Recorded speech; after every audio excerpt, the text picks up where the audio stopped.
Hello and welcome to The Discriminating Gamer, the last bastion of Western civilization. Today, I'm here with Holly, George, and Duffy. We just played Clash of Cultures. Now, George and Holly have played it before with me. This is the Monumental Edition from WizKids. Duffy just played it for the first time. And we're going to go ahead and just talk a little bit about this game and share our thoughts. So first of all, gentlemen and lady, just real basic, throw it out there. Did you enjoy the game? Yeah, I enjoyed it. It's a fine game. Yeah, it's a good game, good design. Yeah, it's a good game. I enjoyed it. Very good, very good. I too enjoyed this game. But I know as we're playing it, I mean, it's late and I think we're all tired. I know, Holly, you had said something like you did think it was a little slower than you would have enjoyed. Is that the case?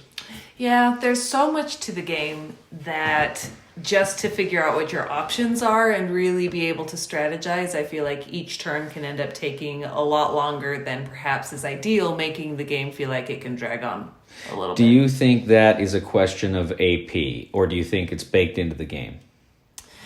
I would say it's a little bit of both, just because there is so much to the game that to really internalize all of your possibilities, you're going to have to play the game several times, but also a little bit of analysis paralysis just because there are so many options to maximize each of your turns. It's going to take a minute. And then Duffy, you were saying something similar. You said you were having trouble remembering what all your things did. Yeah. There was quite a few options on some advancements that I came up with and forgot that I had come up with them. Specifically, the navigation and the bartering. Both had forgotten that I got them for a specific reason, and then I completely forgot about that reason, and then didn't do them and didn't use them for the reason I bought them for. I think there is almost at times you want to feel like you have a little notepad to make notes to yourself about what some of the abilities can do, because there is so much there. George, what are your thoughts on that? Well, as the resident analysis paralysis expert, there's a lot to think about. I did lots of thinking. We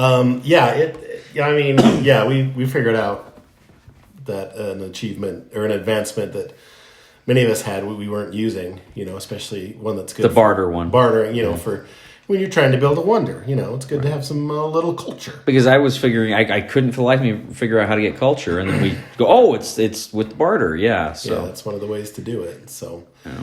hey, that's just one of the things. I'm sure with repeated plays, you definitely remember that one. And scoring was relatively tight. George, you won this game with I think 38 points, and then a half. 38 and a half. I was 34 and a half. You were 33. 3.5. And Duffy, what were you? 32 and a half. 32 and a half. So it was it was a relatively tight game, and to me, that's when you've got a big engine building game like that. That's always fun because you're kind of sweating it. I got to be honest. I thought for sure. I thought it was going to be George or Holly, and I thought Holly had it because she was pumping out the objective cards like amazing. How many did you get? 6. Yeah, and I barely squeaked out 4, I think, at the end of the game. But I had a lot of buildings on the board, and so I think that's where I got a lot of my score from. I do like that you're able to win the game through several different means. Like, I hardly had any buildings, but the objectives was where I could have won. You could have won through the buildings. Like, right. Lots of avenues. What? So how did you win, George? How were you maximizing points? Well, I had 2 wonders. Got 2 wonders, and I had a bunch of objectives. I didn't have a lot of settlements or cities either going in, but I had those nailed down pretty good. I remember when we played last time, you were very slow to build new cities, and you just monster built up your main city, as I recall. Mm-hmm. And this time you were kind of spreading out more. You were kind of, and I kind of took a cue from you last time, and I like my second city, I was just trying to really build up. And I think they're both viable strategies if things work out right for you. What do you think? What do you guys... Oh, did you have something? Speaking of things we forgot, remember that card you had and we all put buildings on it? Yeah. It gave you more points. Yeah, Did you include those? I did include those. Oh, I didn't include Oh, them. didn't you? I No. did. Oh. So yeah, I mean, So I'm at 34 and a half now. so we were tied then. That's right. Yeah. We all. I actually asked him about that. I said, "Now, how did that work again?" Because there was a weird scoring mechanism with one of the event cards.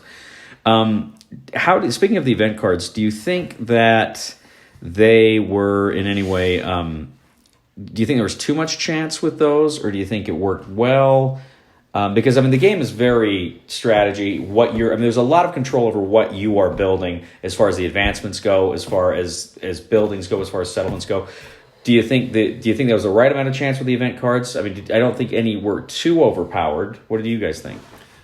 No, I liked the event cards. They added a little spice. Also got barbarians and pirates involved, which was nice because it gave us someone to worry and fight with besides each other, even though we didn't really go that route anyway. There wasn't a lot of combat in this game, was there? Not a lot of combat. I think the closest we came was when Duffy took over barbarians that had already taken over Holly's cities. Yeah.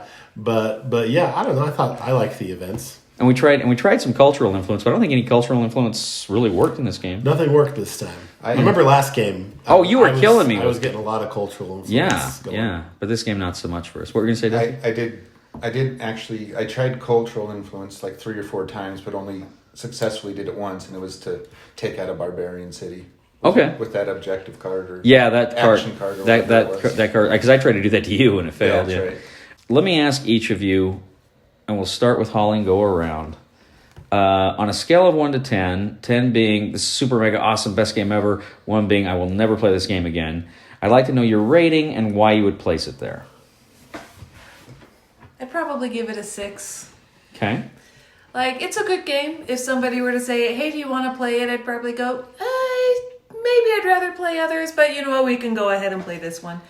I think I gave it that rating just because there is so much to it that unless you've really internalized all of the different avenues, then it just feels like you're relearning the game a lot. Sure, right. And I like a game that you can understand and really run with rather than have to study for several plays. No, I got you. Very good. George. I'm going to have to give it a 7 out of 10. I liked it. Good game. I thought, mechanics and everything worked really well. I'm just not sure if it's really kind of my type of game. Okay. Really. It's just taste, I guess. Is it like the 4X element or the building element or... I don't know. Those are both okay. I think a lot of it just has to do with, I don't know, maybe the sandbox element or... Oh, I like that too. I think a lot of it has to come down to how often would I actually get to play it. And it's a fairly longer game. It's about a 3-hour game. It is a longer game. So I think just maybe because of chance of being to replay it is one thing that's kind of lowering it a little bit. It's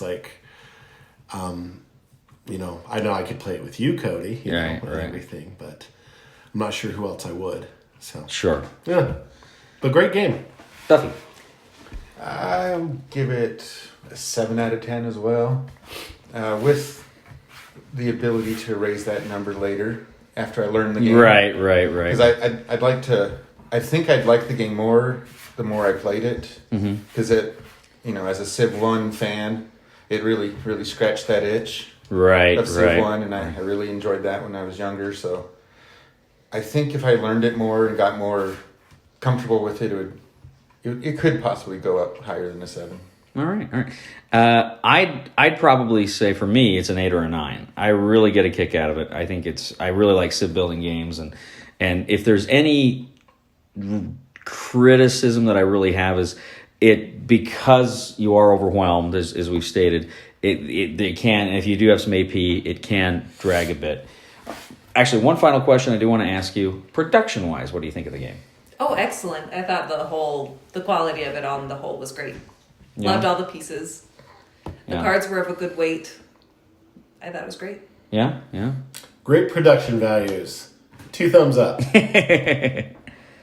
Agreed. You liked it? Yeah, I do. I think it's a beautiful game, beautiful components, and to me, I love the whole gimmick of making the city buildings around the city. I just think that's so cool. Yeah, it looks cool. It plays well.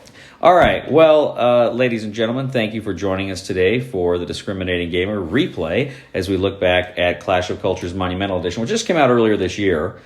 Usually for a replay, I like to wait for a year before I do one of these, but I just thought, we'll do it now.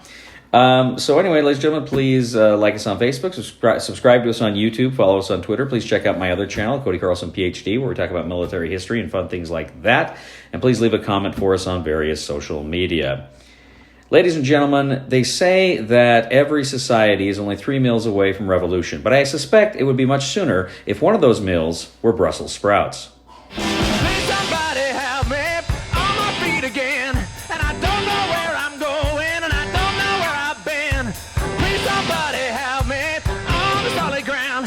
It's a long time, and I'll be dying. Once a year I wind up in the band. I built this city on that spot there. I built this city. While Cody plays the mamba.